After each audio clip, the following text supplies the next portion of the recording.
தனியார் மருத்துவமனையில் சேர்க்கப்பட்டிருந்த இசையமைப்பாளர் AR ரஹ்மான் டிஸ்சார்ஜ் செய்யப்பட்டு வீடு திரும்பினார். இந்தியாவின் பிரபல இசையமைப்பாளர்களில் முக்கியமானவர் AR ரஹ்மான். இவர் கோலிவுட், பாலிவுட், ஹாலிவுட் படங்களுக்கு இசையமைத்துள்ளார். தற்போதும் வெவ்வேறு மொழி படங்களுக்கும் ஆல்பங்களுக்கும் இசையமைத்து வருகிறார்.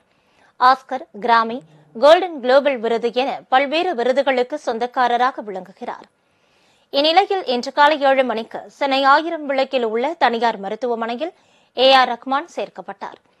அவருக்கு நீர்ச்சத்து குறைபாடு ஏற்பட்டதால் மருத்துவர்கள் சிகிச்சை அளித்தனர். உடல்நலம் சீரானதை தொடர்ந்து வழக்கமான பரிசோதனைகளுக்கு பிறகு 11 மணிக்கு AR ரஹ்மான் டிஸ்சார்ஜ் செய்யப்பட்டார். அவர் நலமுடன் இருப்பதாகவும் வீட்டில் ஓய்வு எடுத்து வருவதாகவும் குடும்பத்தினர் தெரிவித்தனர்.